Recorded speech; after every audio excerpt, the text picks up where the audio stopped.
Okay, this is going to be a much quicker podcast episode than most of your typical ones for the reason that I happened to slack off a bit today. I was focusing too much on the wrong things, and I happen to now figure out some of the things that I need to cut out and some of the other things I need to put back in. But that's one issue that I am dealing with right now. And this is just a quick reminder to let you know that that happens sometimes. However, the topic I'm talking about specifically today has to do with runners. Now, if you're not a runner, it's totally okay. You'll still get some good kind of advice and notes out of this. And if you're like, well, you know what, I won't like this, but somebody else might, then feel free to share it with them.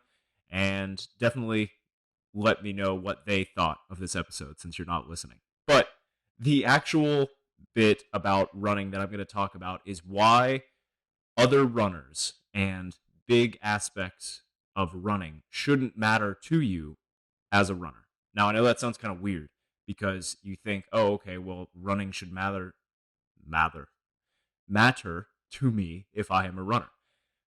The bit I'm going to get into is one of the key points that sometimes trips up runners mentally, and kind of three other things to sort of think about and consider when you're running, besides this one thing that I'm going to mention.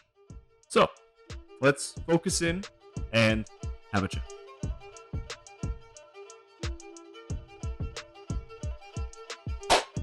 Jumbo, my friends. This is What the Foss? I'm Coach Zoe, or the Coach Zoe you know, and today I am going into a quick topic that has to do with a question I received. Sometimes I get some questions where that one question can make up a whole episode, and other times I save it for my end of the month Q&A wrap up. So if you have some question you think could be an episode, or you have something that you want to have in the Q&A wrap up at the end of the month, feel free to send it to me either through my website, www.fossmovement.com, or to my social media. Instagram's one I use the most, which is @Foss_movement. But today's, I wanted to kind of give a little better idea of some things that happen on the journey of running. And there's usually something that runners focus on the most. There's something that I tend to sometimes get lost in or focus on. It happens to be when I see the running times of other runners. This could be like their average, like easy paced runs, or it could be like what they're doing sprints in or faster races like 5Ks. And it's now something that I think about less and less as I've gone on in this, is what other people's times are and what other people happen to be doing in the sport. But it is something that, tends to deter runners in a way. And it's the same thing that might happen in the gym. You might go to the gym, you might be a little intimidated about it, and you see somebody else in a squat rack and they're squatting 315 on the bar. And you think, oh, well, should I even be here? I can't even do anything close to that. I'm just trying to squat the bar real well. And when you go through these stages, you sometimes think that you don't fit in or you don't belong, or that there's not a place for you in a certain location or in a certain group, which is totally not the case. And it's totally not the thing you should be focusing on. But sometimes we get sort of hyper-focused on these speed standards, and that tends to be the only thing we care about. I'm going for a goal of a sub 3 hour marathon, which would be to run the marathon in like a 6-minute, 48-second pace per mile. I feel like that goal is super tough for me, all the time, each time I've attempted it, but I've worked it down more and more and more. However, it can get frustrating when you see other runners who are running the pace that you need to for a marathon just as like a casual, easy pace. And like that's just what they do on the regular. And you're just trying to reach that for one goal race. But instead of hyper focusing on those times, I want to tell you about three other things that you should focus on when it comes to running or working out. But specifically, I'm going to focus on running here. The first one is think about the benefits that running can be for your overall mental health and mentality. See, running can be one of those things where although it is stressful in the moment, you're sweating, you have to use the bathroom and there's not one right nearby. You're just trying to focus on kind of getting it done and maintaining your pace. However, as soon as you finish that, you get this nice sense of accomplishment from completing that activity or that workout. And there's also a lot of mood boosting benefits that come with running as well from this type of exercise. And these mood boosting benefits can benefit all the other areas of your life because it goes into a previous podcast that I've gone over, which talked more about like the differences of stress, where stress can be a good thing, of eustress in this case. And that's a stress that you happen to choose. And feel free to look back a few podcast episodes for that one and to learn a little bit more about what I'm talking about. But it can be good overall for your mental. And the second one is that it can be good overall for your physical. Now, you might be saying, oh, well, duh, I knew that. And some of you might be saying, oh, well, Coach Zoe, running is really bad for your knees, so that's why I don't do it and why you shouldn't do it. Okay, hold on, Frank, okay? Running itself is not bad for your knees. The thing that's bad for your knees when it comes to running is the overall intensity of the running that you're doing and your overall form. See, when you happen to have bad or poor running form, that is the thing that can throw your body off in a biomechanical sort of way, or basically the way that your feet are hitting the ground. A lot of people, they strike out in front of themselves. They're like basically hitting their heel into the ground the whole time, and that puts a lot of tension and pressure on those joints around the knees, ankles, and hips. That can cause quote unquote bad knees. Doing exercise that way at too high of an intensity at first can also cause bad knees. I run at a level that is good for me at the moment for the amount of miles that I need in a week, or what my easy run is, or my long run distance. It wasn't always that way, right? My long run used to be 2 miles. Now I have one coming up that'll be like 20 miles, which I'll have to get done on a weekday due to some travel. But the reason I say that is that you need to focus on a specific intensity for the level that you are at right now. Your intensity might just be trying to run for a minute or two, right? But if I go and I all of a sudden throw you into, okay, you're going to do this half marathon this weekend, you know what? You're probably at a pretty high risk for injury because your body is not used to that volume of running. So it's those two ways. Quick rant there, but it needs to be said. The ways that it can benefit you, though, is for overall physical health in the sense of your cardiovascular activity that goes that way. Also, just for overall muscle stability, joint stability, overall kind of muscle performance that can help you in other activities and areas of your life when it comes to strength and endurance. The third one, though, which I'm going to kind of touch on, which was kind of key to this question or topic, is the social element. Now, I tend to be one who happens to run by themselves. It's more of my escape to not necessarily get away from people, if you're somebody close to me in my life, no offense, but it is for me to get away from people. It is for me to get away from my phone or phone calls or messages and to just go out there, clear my mind, and let my mind run off and think about whatever, right? But when I do run with some people, there is this added benefit that comes to that. There is this benefit that happens to take place when you do run socially because you are working with a bunch of other people who are also going through something stressful.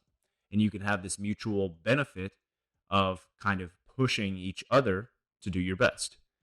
And this works in the gym as well when you find the right group of people to do that. And it also works on the track and on the road when you happen to be a road runner or trail runner, whatever the case is.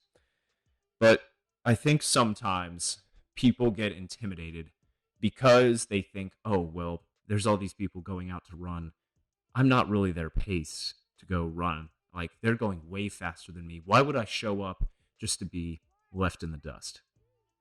The thing that I say to that is that it shouldn't matter. This goes back to that initial topic of it shouldn't matter what other people are doing. In my opinion, right? You can disagree if you want to, but I'm right. No. shouldn't matter what other people are doing when it comes to running. The thing I enjoy about running is that although it's stressful, although there's points when it hurts a lot, although there are times when I feel like I'm inadequate to it or I'm too heavy of a runner and I'm not up to par with other runners, the thing that I know and that benefits me is that I am working to get better than myself. I'm working to get better than me from yesterday, me from a week ago, a month ago, years ago.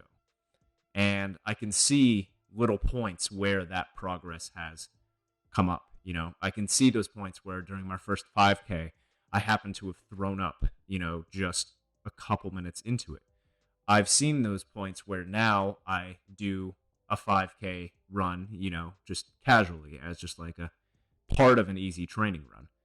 And it's good to see those advancements, and that's the thing you should focus on. Now, the reason I tell you maybe to get out and do a group run is yes, you should go for you. But also, I want you to think about this. And you can apply this to the gym as well. Think about the fact that there's probably somebody else with the exact same mindset, the exact same pace, in the almost exact same situation as you. This could potentially be a way that if you happen to go to a group run that is set where it's at some running shop and they go at 8 a.m. on a Saturday, that if you go out there and you attempt to go out there and you feel like or you see that you're slower than everybody else, if you kind of post publicly or you use some message group publicly to this like running group forum or just to let people know what your pace is, you don't know that there might be somebody else who feels nervous and intimidated in that exact same situation, who just because you were out there, that might encourage them to be out there as well. And you know what you've done? You've started a group kind of like pace that works for you. And I'm not saying it's guaranteed, but there is that potential chance that someone else could be there at your same pace and you two could work together. And you know what that does? When they see a couple people who happen to be, like going around their pace and they're not with this like fast group up ahead, there's more people who happen to join you. And slowly but surely, you can get a group that happens to be around your pace where you are all encouraging each other, thereby getting that social aspect, which can be beneficial at those times in the training cycles that happen to be rough.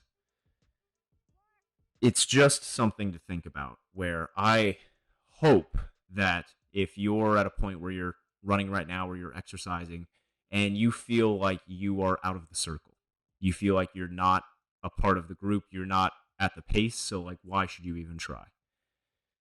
There might be somebody who you come across in your life who needs you someday to be out there for that group run and to help encourage them as they help encourage you.